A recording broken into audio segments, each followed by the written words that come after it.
Africa's most populous city is battling floods and rising seas. It may soon be unlivable, experts warn. Like, share and subscribe for more of this stories. If you have subscribed, type subscribe in the comments section and I will try to respond to everyone. Much love. Cars and houses submerged in water, commuters wading through buses knee-high in floods, and homeowners counting the cost of destroyed properties. Welcome to Lagos during rainy season. Residents of Nigeria, Africa's most populous nation, are used to the yearly floods that engulf the coastal city during the months of March to November. In mid-July, however, the major business district of Lagos Island experienced one of its worst floods in recent years. Cars and houses submerged in water, commuters wading through buses knee-high in floods, and homeowners counting the cost of destroyed properties.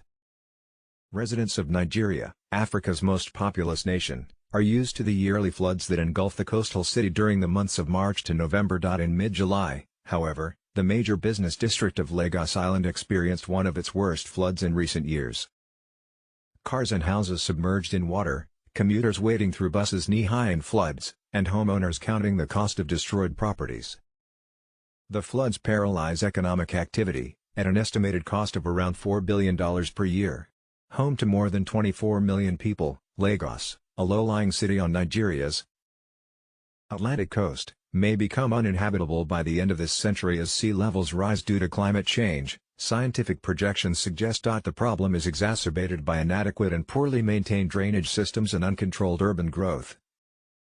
Among others, according to a study led by the Institute of Development Studies, Lagos is partly built on the mainland and a string of islands. It is grappling with an eroding coastline that makes the city vulnerable to flooding, which Nigerian environmentalist Siafunmi Adibat says is attributable to global warming and human-induced action over a prolonged period. Sand mining for construction is a major contributor to shoreline erosion in Lagos, environmental experts have said. There's this problem of the riverbank being washed away. The increase in water level is eating into the land, Ezekiel added. In Victoria Island, an affluent Lagos neighborhood, an entirely new coastal city christened. While the ambitious project could contribute to reducing housing shortages in other parts of the city, Ezekiel fears that reclaiming land from the sea will put pressure on other coastal areas. Other critics have argued that adjacent areas not protected by the wall will be left vulnerable to tidal surges.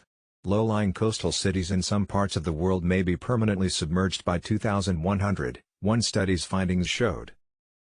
The study published by research group Climate Central stated that affected areas could sink below the high tide line if sea levels continue to rise. As a result of heat-trapping pollution from human activities, rising sea levels could within 3 decades push chronic floods higher than land currently home to 300 million people, the study said. By 2100, areas now home to 200 million people could fall permanently below the high tide line, it added. Global sea levels have been predicted to rise more than 6 feet, 2 meters by the end of this century. This leaves Lagos, which experts say is less than 2 meters above sea, in a precarious state, given that a chunk of Nigeria's coastline is low-lying. In a study from 2012, the UK's University of Plymouth found that a sea level rise of just 3 to 9 feet, about 1 to 3 meters, will have a catastrophic effect on the human activities in Nigerian coastal environments. Lagos' fate would depend on how we prioritize this science prediction and what corresponding actions we take as a response. Would depend on how we prioritize this science prediction and what corresponding actions we take as a response, he added. Perennial flooding in Nigeria's coastal areas has left many dead and scores displaced. According to NEMA data, more than 2 million people were directly affected by flooding in 2020. At least 69 people lost their lives in flood disasters last year. In 2019,